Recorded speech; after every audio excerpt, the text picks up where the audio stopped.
درود دوستای خوبم، هنگامه هستم با آشپزخونه من خوش اومدید.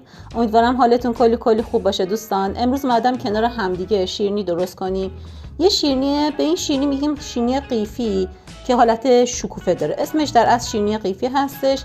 یه شیرینی خیلی خوشبافت با عطر و طعم گلاب و هل. اگه این طعم رو دوست دارید، اگه طعم اصیل سنتی ایرانی دوست دارید، بهتون توصیه میکنم حتما این ویدیو رو ببینید تا انتها. این شیرینی خوشمزه رو درست کنید. سابسکرایب به کانالم یادتون نره. بریم با هم این شیرینی خوشمزه رو درست کنیم. دوستان برای درست کردن شیرینیمون اول از همه نیاز داریم به 100 گرم روغن صاف قنادی،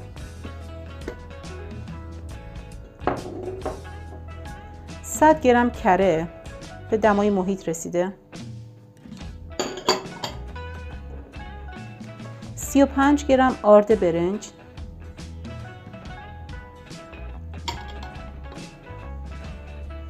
270 گرم آرد الک شده.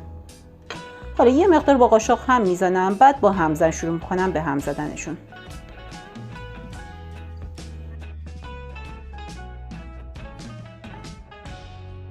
دوستان نگاه کنید، اولش که شروع میکنیم هم زدن یه حالت خوردنون میشه.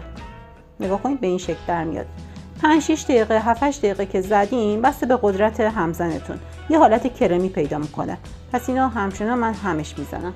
با همزن اول با دور کند همزن، بعدش هم یواش یواش دورش رو تند بکنید تا اندازه 7-8 دقیقه کاملا حالت کرمی پیدا کنه.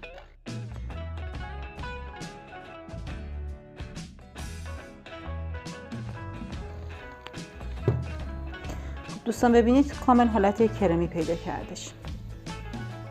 من حدود 8 دقیقه زدم تا به این حالت رسید. حالا اینو میذارمش کنار. خب دوستان بخش بعدی درست کردن شیرینیمون، یعنی آماده کردن خمیر شیرینیمون، یه دونه تخم مرغ،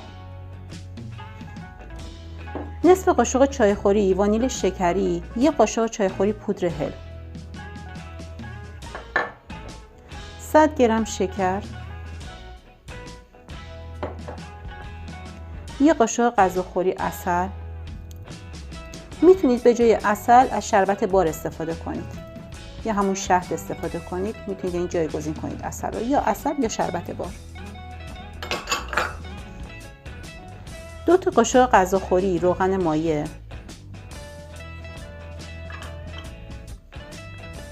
2 تا قاشق غذاخوری شیر، 2 تا قاشق غذاخوری هم گلاب. حالا من در حدی که شکر تقریبا به حالت آب شده در بیاد همشون میزنم. بعد از اینکه شکر یه خورده حل که شد و صاف یک دست شد دیگه کافیه. حالا این مایه رو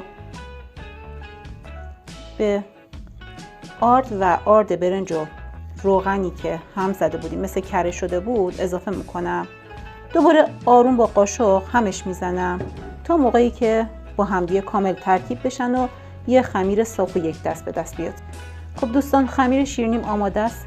میتونید غلظتش رو ببینید. یه خمیری که قوام زیاد بالایی نداره، یعنی این خمیر سفت نیست بچه‌ها، نگاه کنید بعد این حالت رو داشته باشه، باید شل باشه، چون قراره که با قیف بزنیم این شیرینی رو. حالا با سرماسوره شکوفه توی قیف میذاریم، مایه شیرینی رو میریزیم داخل قیف.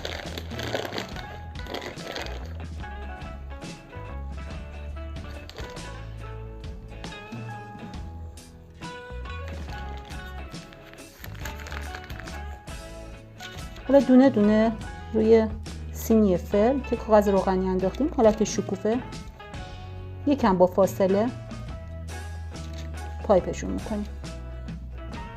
بعد از اینکه کلش رو انجام دادم دوستان، میره داخل فر 170 درجه به مدت 1 ربع.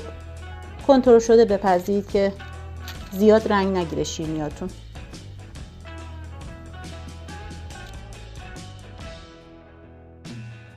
خب دوستان شیرینیمون پخت آماده شد. نگاه کنید به این شکل کاملا مشخصه، زیاد رنگ نگرفته. حالا من یه سینی رو نگاه کنید 1 دقیقه بیشتر گذاشتم تو فرمون، یعنی حواسم پرت شد، 1 دقیقه بیشتر مون داخل فر، یکم رنگش بیشتر پررنگ تر شد این رنگش. حالا اینا اصلا نسوخته دوستان، کامل حالت بیسکویتی پیدا کرده. من فقط اینا رو آوردم ببینید که اگه 1 دقیقه بیشتر موندم باز نگران نباشید، ولی اصل شیرینیمون باید این باشه. خیلی کم زیرش رنگ میگیره، خیلی شیرینی خوشبافتیه. بهتون توصیه میکنم حتما درست کنید. حالا برای دیزاین نهاییش به این شکل دوستان نگاه کنید. خب حالا برای دیزاین روش یه مقدار عسل رقیق شده، یه ذره من گذاشتم روی گرما، رقیق شده عسلم به این حالت. یه مقدارم پودر پسته میریزم ما بینش، فقط برای دیزاین روش. عسل رو میزنم، میتونید از شهد استفاده کنید که فقط پودر پسته بهش بچسبه. به این حالت میتونید دیزاین کنید، این کاملا سلیقه‌ایه.